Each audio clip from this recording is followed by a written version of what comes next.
Албетте дааратканада даарат алып жаткандар, 5 убакыт намаз окуп даарат алып жаткандар кээ бир маселелерде өзү жашоодо мен өтө көп байкайм. Даарат алып жатканда бирөөнүн дааратын көрүп каласың, кээде көзүң түшүп калат. Урматтуу мекендештерим, биринчиси кумган маселеси. Суга кирерде сууду негизи адамдын көпчүлүгү кичинекей эле, бир экилик бирдик эле турбада эле кичинекей да, мындайча айткандачы. Анан ага бир кумган ушунча сууду толтуруп алып кетет. Суу ысырап, убакыт ысырап, жөн эле күтүп турбу ал жерде. Ыстык суу кетип атат, ыстык сууду алып коюп атасың ысырап. Мынча ушунча сууду иштетет, калганы ошол бойдон калып кетет. Анан аны башка бир адам келет дагы көрбөстөн буту менен тебет, баягы кумган жыгылат, суу бүт баадыга тарап, чачырап, нажас болот. Дааратканаларда мында шаардагы дааратканаларда байкасаңыз кумгандар эски болот. Эски кумгандар. Анан үстү ачык болот. Үстү жабык болуш керек. Ушуга маани беришибиз керек, урматтуу мекендештер.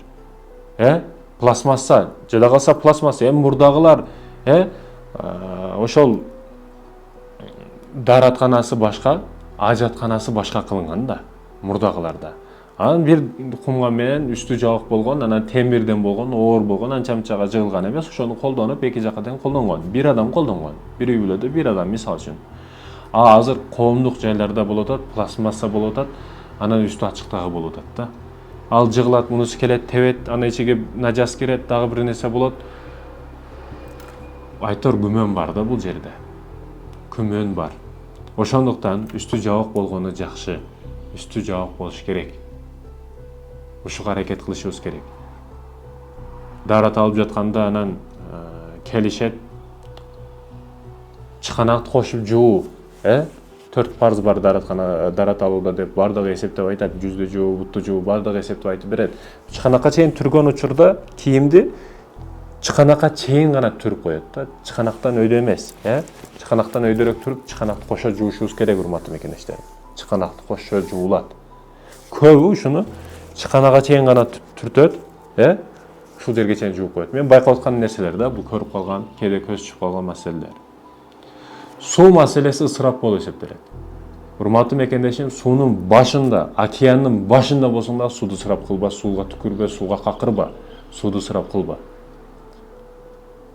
Жаныңда Нарын дарыясынын жанында жашасаң дагы, Кызыл деңиз алдында жашасаң дагы сууду ысырап кылба, урматтуу мекендешим. Суу ысырап болуп атат бүгүн.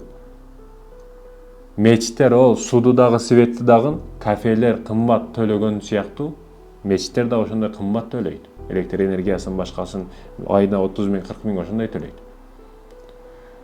Төлөп жүргөн катары мен айтып атам да. Урматтуу мекендешим, маани беришибиз керек. Суу ысырап, свет ысырап. Өзүң үйүңдө колдонгондой колдон. Сол бут менен кери сүйлөшпө, какырынып түкүрүнбө, иштин жаны сол кол менен аткар, сууну жана ысырап кылба, өзүң жиркенген нерсени башкаларга көрсөтпө, жалпы тазалык сакта, оң бут менен чык, телефондо сүйлөшпө. Сүйлөшө берет да туалетке кирип. Апасы менен, атасы менен. Кабинкалар мындай жайгашкан, жакын жыс жайгашкан. Бул кабинкага кирсең, жандагы кабинкада бирөө телефон чукулуп отуруп ойноп отурган болот. Болгондо шарий видеолорду көрүп отургандар жок эмес. Ушуну билбегендиктен кылып атат да. Билсе көрбөйт эле. Ал жер бат кирип, бат чыгып кете турган жер. Эң таза болушу шарт болгон жер ошол жер. Дүйнөдө даараткана боюнча менимче Япония биринчи орунда турса керек.